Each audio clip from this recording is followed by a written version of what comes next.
প্রিয় দর্শক, আপনি কি জানেন কিয়ামতের দিন সবচেয়ে বেশি লাভবান হবে সেই ব্যক্তি যে দুনিয়াতে বেশি বেশি নবীর প্রতি দরুদ শরীফ পাঠ করেছে। নবীজি নিজেই বলেছেন, সবচেয়ে নিকটবর্তী কিয়ামতের দিন হবে সেই ব্যক্তি যে আমার প্রতি বেশি বেশি দরুদ শরীফ পাঠ করেছে। প্রিয় দর্শক, চলছে রবিউল আউয়াল মাস, নবীজির জন্ম এবং মৃত্যুর মাস। এই আগামী 26শে আগস্ট 12ই রবিউল আউয়াল, এই মাসে আমরা বেশি বেশি নবীজি সাল্লাল্লাহু আলাইহি ওয়াসাল্লামের প্রতি দুরূদ শরীফ পাঠ করব। প্রিয় ভাই বোনেরা, কারণ হাদিসের মধ্যে রাসূলুল্লাহ সাল্লাল্লাহু আলাইহি ওয়াসাল্লাম বলেছেন, আল্লাহ তাআলার কিছু সংখ্যক ফেরেশতা নিযুক্ত রয়েছেন এই দুনিয়ার জমিনে। যখন আমরা পাঠ করি নবীর প্রতি দরুদ শরীফ, আমাদের পাঠকৃত দরুদগুলো সঙ্গে সঙ্গে নবীজি রওজা মুবারকে পৌঁছায় দেওয়া হয়, নবীজির সামনে পেশ করা হয় আমাদের পাঠকৃত দরুদগুলো। বলুন না সুবহানাল্লাহ। এজন্য আমরা আজকে জানব এমন 3টি দরুদ শরীফ এবং কতবার পড়বেন, এই দরুদ শরীফ পাঠ করলে আমাদের কি ফজিলত পাবো, পড়ার নিয়ম কি রকম, সব কিছু জানবো। এই দরুদ শরীফ পাঠ করলে কাল কিয়ামতের ময়দানে নবীজির সুপারিশ আমরা পেতে পারি এবং রহমত পেতে পারি, গুনাহ মাফ হবে, রিজিকে বরকত হবে, আমাদের মর্যাদা আল্লাহ তাআলা ধাপে ধাপে বাড়িয়ে দিবেন। বলুন সুবহানাল্লাহ। দরুদ এমন একটি আমল, যে আমল স্বয়ং আল্লাহ সুবহানাহু ওয়া তাআলা ফেরেশতাদেরকে সঙ্গে নিয়ে নিজেই করেন। বলুন সুবহানাল্লাহি ওয়া বিহামদিহি। আল্লাহ তাআলা পবিত্র কুরআনুল কারীমের মধ্যে বলেন, ইন্নাল্লাহা ওয়া মালাইকাতাহু ইউসাল্লুনা আলান নবী ইয়া আইয়ুহাল্লাযীনা আমানু সাল্লু আলাইহি ওয়া সাল্লিমু তাসলিমা। নিশ্চয় আল্লাহ ও তার ফেরেশতাগণ নবীর প্রতি রহমত প্রেরণ করেন। হে ঈমানদারগণ, তোমরাও তার প্রতি দরুদ পাঠাও এবং যথাযথভাবে সালাম প্রেরণ করো। বলুন না সুবহানাল্লাহ। একটু চিন্তা করুন, স্বয়ং আল্লাহ ও তার ফেরেশতারা নবীর প্রতি দরুদ পাঠান, আর আল্লাহ আমাদের নির্দেশ দিচ্ছেন তোমরাও যেন দরুদ পাঠাই, আমরাও যেন দরুদ পড়ি বেশি বেশি। প্রিয় ভাই বোনেরা, যদি আপনি দিনে 10 বার দরুদ শরীফ পাঠ করতে পারেন, আল্লাহ সুবহানাহু ওয়া তাআলা 100টি গুনাহ আপনার মাফ করে দিবেন, 100টি রহমত আপনার উপর নাজিল করবেন, 100 ধাপ মর্যাদা আল্লাহ সুবহানাহু ওয়া তাআলা বাড়িয়ে দিবেন। বলুন না সুবহানাল্লাহি ওয়া বিহামদিহি। অন্য এক হাদিসে নবীজি বলেছেন, যদি কোনো ব্যক্তি সকালে 10 বার, সন্ধ্যায় 10 বার দরুদ শরীফ পাঠ করতে পারে, কাল কিয়ামতের ময়দানে নবীজি তাকে সুপারিশ করবেন, শাফায়াত করবেন। বলুন না সুবহানাল্লাহ। দরুদ অত্যন্ত দামি একটি আমল। দরুদ শরীফ আমরা বেশি বেশি পাঠ করলে আমাদের জীবন থেকে অভাব অনটন দূর হয়ে যাবে, বিপদ আপদ দূর হয়ে যাবে, আমাদের দোয়া কবুল হবে, আমল কবুল হবে, সকল কিছু থেকে আল্লাহ তাআলা ক্ষতি থেকে আমাদেরকে হেফাজত করবেন। বলুন না সুবহানাল্লাহ। প্রিয় ভাই বোনেরা, একে একে আমরা এই 3টি দরুদ জানব। 1 নাম্বার দরুদ শরীফ সম্পর্কে নবীজি সাল্লাল্লাহু আলাইহি ওয়াসাল্লাম বলেন, ও আমার সাহাবীরা শোনো, তোমরা বেশি বেশি পরিমাণে পাঠ করিও। আল্লাহুম্মা সাল্লি আলা মুহাম্মাদিন ওয়া আলা আলি মুহাম্মাদ কামা সাল্লাইতা আলা ইব্রাহিম ওয়া আলা আলি ইব্রাহিম ইন্নাকা হামিদুম মাজিদ। দরুদ ইব্রাহিম আমরা নামাজের মধ্যে যে দরুদটি পড়ে থাকি, এটা এমন একটি দরুদ, সব থেকে শ্রেষ্ঠ দরুদ বলা হয়। এই দরুদ ইব্রাহিমকে আমরা সকাল সন্ধ্যায় নবীজির উপর দরুদ শরীফ পাঠ করব। প্রিয় ভাই বোনেরা, দরুদ শরীফ পাঠ করে দুনিয়াতে কেউ ঠগে নাই, আমরাও ঠকব না। আপনি যদি দরুদ শরীফ নিয়মিত পড়তে পারেন, দেখবেন আল্লাহ তাআলা আপনার রিজিকের মধ্যে কিরকম বরকত দান করেন, আপনার অভাব অনটন দূর করে দিবেন, শান্তিময় সুকুময় জীবন দান করবেন। বলুন না সুবহানাল্লাহ। রবিউল আউয়াল মাস, এই মাসে আল্লাহ রাসূল সাল্লাল্লাহু আলাইহি ওয়াসাল্লাম এই দুনিয়াতে এসেছেন। এই মাসে নবীজিকে আমরা বেশি বেশি অনুকরণ করব, নবীর প্রতি দরুদ শরীফ পাঠ করব। কারণ নবীজি বলেছেন, কোনো ব্যক্তি তখনই প্রকৃত মুমিন হবে যতক্ষণ না তার সন্তান, তার স্বামী স্ত্রী, তার সকল কিছু, দুনিয়ার সকল কিছুর থেকে আমি নবীকে বেশি মহাব্বত করবে, ভালোবাসবে। যতক্ষণ পর্যন্ত সকল কিছুর চেয়ে নবীজিকে বেশি মহাব্বত ভালোবাসতে পারবো না, ততক্ষণ পর্যন্ত কেউ প্রকৃত মুমিন হতে পারবে না। প্রিয় ভাই বোনেরা, চিন্তা করুন, নবীজিকে আমরা যদি অনুকরণ করতে পারি, কাল কিয়ামতের ময়দানে নবীজি আমাদেরকে শাফায়েত করে, সুপারিশ করে আমাদেরকে জান্নাত নিয়ে যাবেন। বলুন না সুবহানাল্লাহ। দ্বিতীয় নম্বরে যে দরুদের কথা শুনবো, সব থেকে ছোট দরুদ, যে কোনো সময় কাজের ফাঁকে বা চলার পথে আপনি পড়তে পারবেন। তা হলো সব থেকে ছোট দরুদ সাল্লাল্লাহু আলাইহি ওয়াসাল্লাম। সাল্লাল্লাহু আলাইহি ওয়াসাল্লাম আমরা সকলেই জানি। এই দরুদটি যারা বড় দরুদ পড়তে পারি না তাদের জন্য খুবই সহজ। আমরা হাঁটতে, চলতে, উঠতে, বসতে বেশি বেশি এই দরুদ শরীফটি পাঠ করব। আপনি খুব বিপদের মধ্যে পড়েছেন, আপনার মনে হতেছে বিপদ থেকে কেউ উদ্ধার করতে পারবে না, খুব রিজিকের পেরেশানি, টেনশনে রয়েছেন, আপনি বেশি বেশি দরুদ শরীফ পাঠ করুন সাল্লাল্লাহু আলাইহি ওয়াসাল্লাম। দেখবেন আল্লাহ তাআলা আপনাকে কিভাবে সাহায্য করে বিপদ থেকে উদ্ধারের ব্যবস্থা করে দেন। বলুন না সুবহানাল্লাহ। এই জন্য এই দরুদটি আমরা বেশি বেশি পাঠ করব সাল্লাল্লাহু আলাইহি ওয়াসাল্লাম। আজকের ভিডিওতে আমি আপনাদেরকে এমন একটি দরুদ শরীফের কথা বলবো, যে দরুদটি শরীফটি আপনি পড়বেন আর ফেরেশতারা আপনার আমলনামায় নেকি লিখতেই থাকবে 1000 দিন পর্যন্ত। তাই ধৈর্য ধরে ভিডিওটি শেষ পর্যন্ত দেখুন, ইনশাআল্লাহ আপনার অনেক উপকারে আসবে। প্রিয় ভাই বোনেরা, আমরা সব থেকে ছোট দরুদটি সাল্লাল্লাহু আলাইহি ওয়াসাল্লাম বেশি বেশি পড়ব। তারপর যে দরুদটি জানব, সে দরুদ শরীফটি হলো আল্লাহুম্মা সাল্লি ওয়া সাল্লিম আলা নাবিয়িনা মুহাম্মদ। আল্লাহুম্মা সাল্লি ওয়া সাল্লিম আলা নাবিয়িনা মুহাম্মদ। হযরত আব্দুল্লাহ ইবনে মাসউদ রাদিয়াল্লাহু তাআলা আনহু বলেন, নবীজি বলেছেন, কিয়ামতের দিন মানুষের মধ্যে আমার সবচেয়ে নিকটবর্তী হবে সেই ব্যক্তি যে দুনিয়াতে আমার উপর সবচেয়ে বেশি দরুদ শরীফ পাঠ করেছে। তিরমিজি শরীফের হাদিস। নবীজি আরো বলেন, যে কোনো মুসলমান আমার উপর দরুদ পাঠ করে ফেরেশতারা তার রহমতের দোয়া করতে থাকে। সুবহানাল্লাহ। অর্থাৎ আমরা নবীজির উপর দরুদ শরীফ পাঠ করব আর ফেরেশতারা আমাদের জন্য আল্লাহ তাআলার কাছে রহমতের দোয়া করবেন। বলুন না সুবহানাল্লাহ।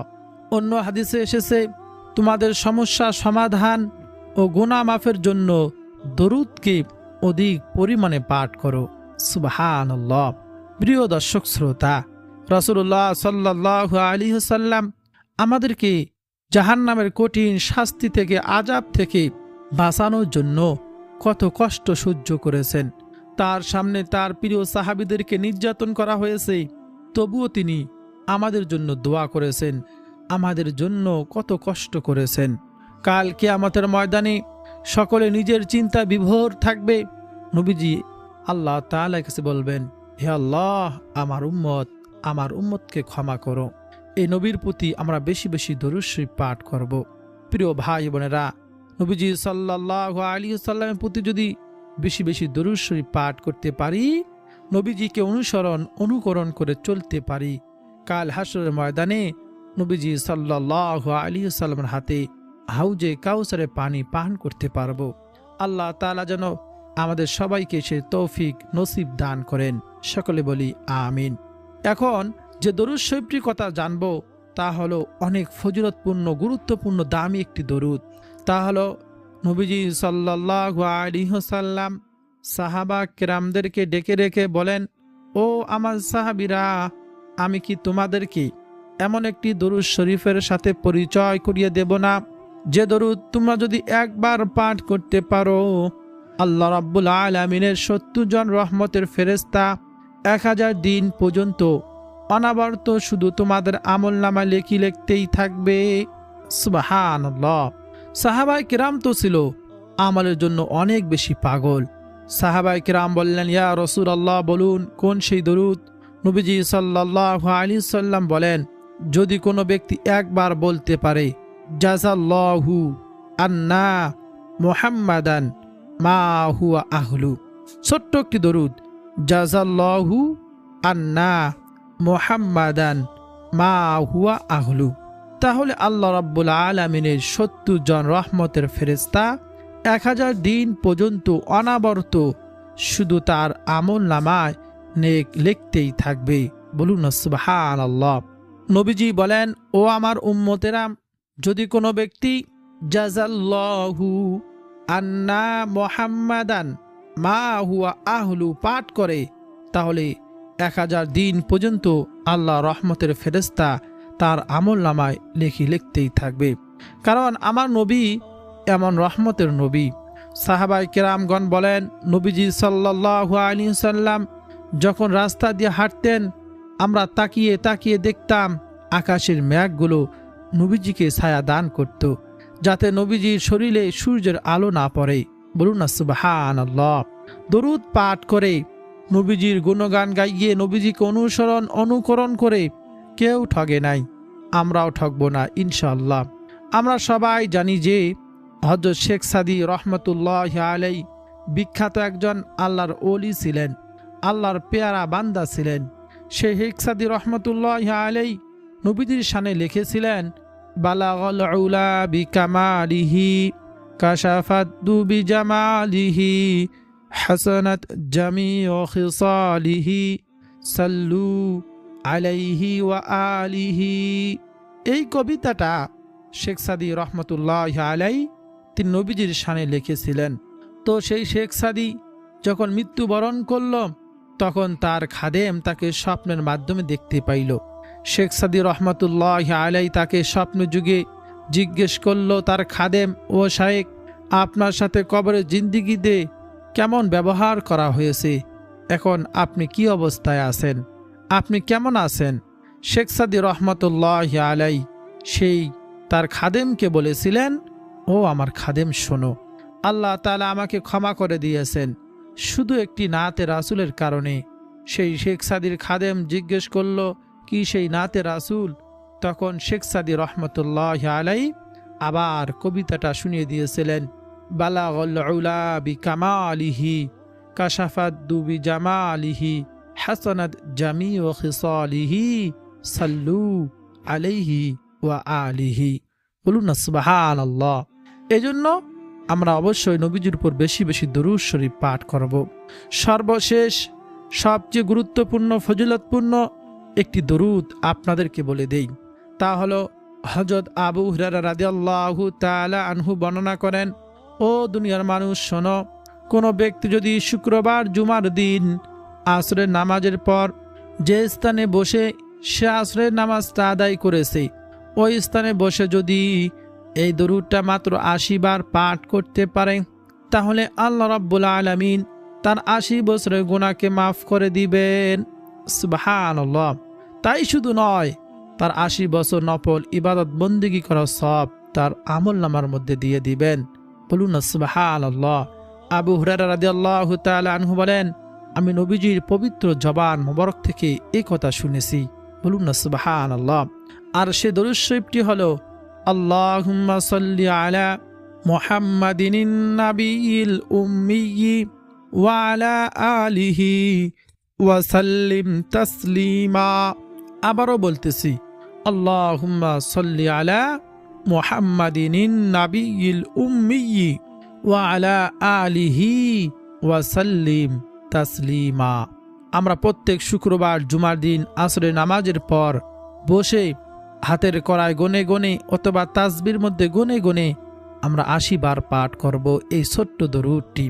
যতদিনে হাতে বেঁচে আছি কোনো দিন ছেড়ে দেব না, প্রত্যেক শুক্রবার এই আমলটি করার চেষ্টা করব। যদি সম্ভব হয় হাতের কড়ায় গনে গনে পড়বেন, কারণ কাল কিয়ামতের ময়দানে আমাদের হাতগুলো আল্লাহ তাআলার কাছে সাক্ষী দিবে। আল্লাহ তাআলার কাছে বলবে, হে আল্লাহ, আপনার নবীর শানে আমাকে ব্যবহার করে দরুদ শরীফ পাঠ করেছে। বলুন না সুবহানাল্লাহ। প্রিয় ভাই বোনেরা, যে ব্যক্তি বেশি বেশি দরুদ পড়ে, আল্লাহ তাআলা তার জীবনের সকল সমস্যা সমাধানের দায়িত্ব নিয়ে নেন। এমনকি সে যদি আলাদাভাবে কোনো দোয়া নাও করে, বলুন না সুবহানাল্লাহ। এজন্য বেশি বেশি দরুদ শরীফ পাঠ করব। আর একটি অতিরিক্ত আমল আপনাদেরকে বলে দেই, তা হলো ইস্তিগফার। রাসূলুল্লাহ সাল্লাল্লাহু আলাইহি সাল্লাম নিষ্পাপ ছিলেন, নবীজির কোনো গুনাহ ছিল না। সকল নবী রাসূলুল্লাহ হলো নিষ্পাপ, বেগুনাহ, মাসুম। হাদিসের কিতাবে এসেছে নবীজি প্রত্যেক দিন 70 বার অধিক তওবা ইস্তিগফার আল্লাহ তাআলার কাছে ক্ষমা চাইতেন গুনাহ থেকে। আমাদের তো গুনাহের কোনো শেষ নেই, যেদিকে তাকাই শুধু গুনাহ আর গুনাহ। প্রতিটি সেকেন্ডে প্রতিটি মুহূর্তে আমরা গুনাহের কাজ করি। আমাদের কত শতবার ইস্তিগফার পড়া দরকার, আল্লাহ তাআলার কাছে ক্ষমা চাওয়া দরকার। একটু চিন্তা করুন, ভাবুন। এজন্য আমরা রবিউল আউয়াল মাস, এই পবিত্র মাসে আমরা দুরূদ শরীফের পাশাপাশি বেশি বেশি ইস্তিগফার পাঠ করব। সব থেকে ছোট ইস্তিগফার হলো আস্তাগফিরুল্লাহ, আমরা সকলেই জানি। আরেকটি ইস্তিগফার রয়েছে যাকে বলা হয়েছে গুনাহ মাফের শ্রেষ্ঠ দোয়া। নবীজি স্বয়ং বলেছেন, এই ইস্তিগফার সকালে একবার পাঠ করলে সে যদি সন্ধ্যার আগেই মারা যায় তাহলে সে জান্নাতি হবে। আবার যদি সন্ধ্যাবেলায় ওই ব্যক্তি একবার পাঠ করে সকাল হওয়ার আগেই মারা যায় তাহলে সে জান্নাতি হবে। এই কথা স্বয়ং নবীজি বলেছেন। তো অবশ্যই সেই সাইয়্যিদুল ইস্তিগফারটি আমরা সকাল সন্ধ্যা একবার করে পড়ব। তা হলো আল্লাহুম্মা আনতা রাব্বি লা ইলাহা ইল্লা আনতা খালাকতানি ওয়া আনা আবদুকা ওয়া আনা আলা আহদিকা ওয়া ওয়া'দিকা মাস্তাতা'তু আউযু বিকা মিন শাররি মা সানা'তু আবুউ লাকা বিনি'মাতিকা আলাইয়া ওয়া আবুউ লাকা বিযামবি ফাগফিরলি ফাইন্নাহু লা ইয়াগফিরুয যুনুবা ইল্লা আনতা। এটাই হলো সেই সাইয়্যিদুল ইস্তিগফার। আমরা সকাল সন্ধ্যা একবার করে পাঠ করব, তাহলে মৃত্যুবরণ করার সঙ্গে সঙ্গে আল্লাহ তাআলা জান্নাতের মেহমান হয়ে যাব। এই কথা বলেছেন স্বয়ং নবীজি সাল্লাল্লাহু আলাইহি ওয়াসাল্লাম। প্রিয় দর্শক শ্রোতা, দরুদ শরীফ শুধু একটি আমল নয়, এটি আমাদের জীবনের জন্য রহমত, সমস্যা সমাধান এবং জান্নাতের সুসংবাদ। আল্লাহ তাআলা আমাদের সবাইকে বেশি বেশি দরুদ শরীফ পাঠ করার তৌফিক দান করুন। সকলে বলি আমিন। প্রিয় দর্শক শ্রোতা, আমরা আমাদের সন্তানদেরকেও এই আমলগুলো শিখাতে পারি, দরুদগুলো শিখাবো, কারণ তারা ছোটবেলা থেকে আমলের প্রতি উৎসাহ পাবে। এটি তাদের জন্য দুনিয়া ও আখিরাত উভয় জীবনে কল্যাণকর হবে। আর একটি কথা মনে রাখবেন, শুধু দরুদ শরীফ পাঠ করলেই হবে না, নবীজিকে অনুকরণ করে চলতে হবে। নবীজির সুন্নতে আমলগুলো করতে হবে। নবীজির চলাফেরা কেমন ছিল, নবীজির ব্যবহার কেমন ছিল, নবীজি আমাদেরকে কোন আমলগুলো শিক্ষা দিয়েছেন, এগুলো ফলো করে তাকে অনুকরণ করে চললেই আমরা মৃত্যুর পর জান্নাত পেয়ে যাব। কাল কিয়ামতের ময়দানে নবীজি আমাদের জন্য সুপারিশ করবেন, শাফায়াত করবেন, হাউজে কাউসারের পানি আমাদেরকে পান করাবেন। প্রিয় ভাই বোনেরা, মনে রাখবেন, নবীজির প্রত্যেকটি সুন্নতি আমল শুধু আখিরাতের জন্য নয়, এগুলো দুনিয়াতে আমাদের জন্য অনেক কার্যকারী। রোগ থেকে বাঁচার জন্য, শরীর সুস্থ রাখার জন্য এই সুন্নতি আমলগুলো অনেক বড় বড় ভূমিকা রাখে। বলুন না সুবহানাল্লাহ। এই জন্য আমরা অবশ্যই আল্লাহ তাআলার মহান হুকুম, নবীজিকে অনুকরণ করে যদি চলতে পারি, আল্লাহ তাআলা আমাদেরকে দুনিয়াতে সফলতা দান করবেন, সুখময় শান্তিময় জীবন দান করবেন, আখিরাতে মৃত্যুর পর আমাদেরকে জান্নাত দান করবেন। বলুন না সুবহানাল্লাহ। একটু চিন্তা করুন, দুনিয়ায় সন্তানের জন্য, পরিবারের জন্য কত কষ্ট করি, এই ক্ষণস্থায়ী জীবনের সুখের জন্য কত কষ্ট সহ্য করি, পরিশ্রম করি, কিন্তু যেখানে চিরস্থায়ী থাকতে হবে, যে জীবনের শুরু আছে শেষ নেই, সে জীবনের জন্য আমরা কতটুকু চিন্তা করি। এজন্য আখিরাতের কথা স্মরণ করে রবিউল আউয়াল মাস, নবীজির জন্ম মৃত্যুর মাস, এই মাসে বেশি বেশি দরুদ শরীফ পাঠ করব, নবীজির সুন্নতগুলো আমরা আমল করব এবং যতদিনে হায়াতে বেঁচে আছি এবং আমরা নবীজির সুন্নতি আমলগুলো সারা জীবন মৃত্যু পর্যন্ত করার চেষ্টা করব ইনশাআল্লাহ। আল্লাহ সুবহানাহু ওয়া তাআলা আমাদের সবাইকে সে তৌফিক দান করুন। প্রিয় ভাই বোনেরা, ভিডিওটি যদি আপনার কাছে ভালো লাগে থাকে আপনার উপকারে আসে, অবশ্যই এই ভিডিওটিকে লাইক দিন। এই ভিডিওর কমেন্ট বক্সে আলহামদুলিল্লাহ লিখে আপনার সম্মতি ও কৃতজ্ঞতা প্রকাশ করুন এবং ভিডিওটি শেয়ার করে দিন। আপনার আপনজন, বন্ধু বান্ধব, পরিবারের সকল সদস্যদের কাছে এ আমল সম্পর্কে, দরুদ শরীফ সম্পর্কে জানিয়ে দিন। কারণ হাদিসে এসেছে, কোনো ব্যক্তি যদি কোনো ভালো কাজে প্রসার করে, আল্লাহ তাআলা সেই ভালো কাজ করা সব তাকে দান করেন। বলুন না সুবহানাল্লাহ। আর চ্যানেলটি সাবস্ক্রাইব করে রাখুন, যাতে পরবর্তী ভিডিও আপলোড হওয়ার সঙ্গে সঙ্গে আপনি সর্বপ্রথম দেখতে পারেন, আমল সম্পর্কে জানতে পারেন এবং আমলগুলো করতে পারেন। আল্লাহ তাআলা আমাদের সবাইকে সে তৌফিক দান করুন। আমিন।